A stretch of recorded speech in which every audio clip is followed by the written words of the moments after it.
If you've played a game within the past few years, you're more than likely familiar with these sounds. Now these sounds are either one of the most satisfying sounds you've ever heard, or something you just find annoying every time it pops up for the stupidest stuff like just opening up a game. You earn achievements from finishing milestones within games. For example, doing story related sections, collecting a certain amount of useless shit, upgrading absolutely everything you can and maxing out your character, doing a certain thing, finding a specific secret. The list could go on really. An achievement could be absolutely anything. Now would you believe me if I told you all right now that these little icons for challenges could either make or break a game for someone? Now you're probably wondering why this is. It's just a stupid icon that pops up, right? Well, there's quite a few reasons why these ruin games for people. And one of those groups of people are people who are obsessed with them. The completionists. These people refuse to move on to any other game until they've completed the game they're currently playing, even if they think the game is a steaming pile of dog shit. But being a completionist can even make you hate games you love, and that could be because of certain achievements. Achievements that really make you wonder if the game was even play tested, bashing your head against the wall, wasting more and more of your time attempting to get it, wondering if it's even worth it. I'm not projecting here, guys. I don't know why my editors put the Evil Within Akumu achievement on the screen right now. You'd be surprised how many games have these types of achievements. A good example is the Mein Leben achievement from Wolfenstein 2. This achievement requires you to beat the game on the hardest difficulty. Okay, now that doesn't sound too bad, right? Well, here's the catch. If you die, you have to restart the entire fucking game.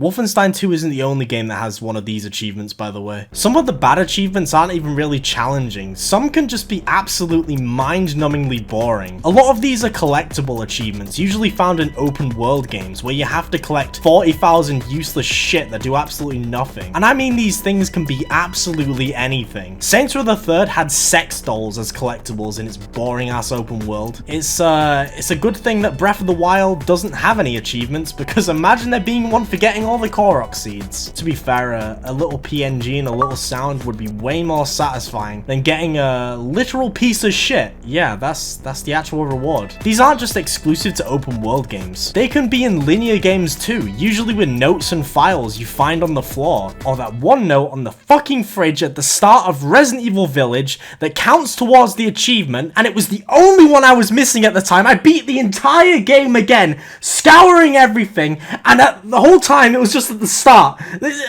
One game I personally had an issue with when it came to its achievements, or should I say trophies in this case, was the original Ratchet & Clank. Now if you know me and my channel, you know that I love this game with all my heart, but the trophy that requires you to earn 1 million bolts, the game's currency, can rightfully go shove one up its arse, because this trophy will rip ya a new one. To get this trophy, it would require you to do up to 10 plus consecutive playthroughs just to scrape 1 million bolts. It's such a horrible grind, and it makes me wonder why the fuck this was even allowed. But see, here's the thing. This trophy didn't ruin the game for me, because in the HD remaster, the developers were too lazy to patch out the glitch where you can get an infinite amount of bolts. Bear in mind, even with this glitch, I had to leave my PlayStation 3 on all night just to get 1 million bolts for the trophy.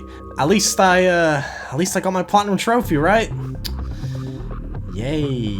Sometimes achievements can be the complete opposite of what I've just talked about, and they can be an absolute joy to try and get. Ones that have actually had some sort of thought put behind them. The Resident Evil games are a good example of games with amazing achievements. Besides story-related achievements, a lot of them in the RE games are related to certain challenges that can completely change the way you experience the game. There's achievements like only using a certain weapon for the entire game, not healing once, not using the item box, or hell, Resident Evil 2 Remake has an achievement for only taking a certain amount of steps within your playthrough. And because of how finely crafted the game is around these challenge run achievements, you can actually do multiple at once if you're brave enough. I got the no healing and pistol only achievement in one run on the Resident Evil 4 Remake. It was a very fun playthrough. It made the game feel incredibly fresh and took me out of my comfort zone, which is where achievements can be extremely beneficial to enjoying a game even more.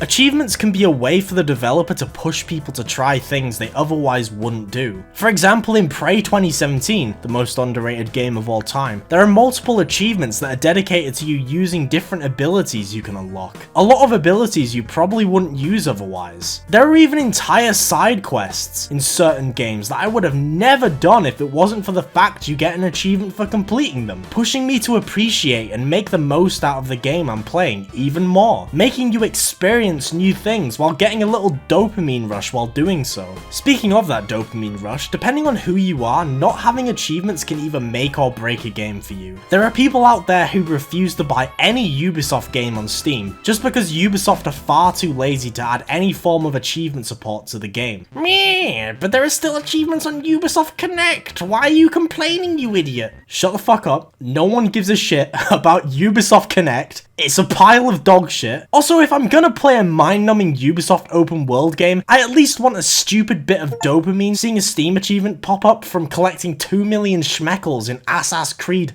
fucking, I don't know, Solomon Islands. So the question still remains, are achievements ruining games? Well, it entirely depends who you are. For the casual player, achievements are those stupid PNGs that appear for opening a door and closing it behind you. Yep, that's an actual achievement. It's in Resident Evil 7. You can't make this shit up. For a majority of games, I do personally feel like the achievements aren't thought out, making them incredibly unappealing to 100%. Or if you are a completionist, ruining the game for you and possibly giving you a stress-induced migraine. But achievements never really ruin a game for most people. And when they are done right, which I think more games should focus on, they can truly enhance the experience for more people, making them go out of their comfort zone to experience things they wouldn't otherwise. What do you all think though? Let me know down in the comments if you think achievements are ruining games, and your opinion on them as a whole. Do you not give a shit about them, or are you a completionist who refuses to move on to any game until you're finished, slowly building up a backlog behind the scenes, while you're trying to collect all 2 million of those schmeckles in that one Assassin's Creed game, wondering why you care so much, why you're doing this to yourself, questioning if you even enjoy games anymore? Oh yeah, that reminds me, I have a cool backlog video series on this channel that you should definitely check out. Yeah.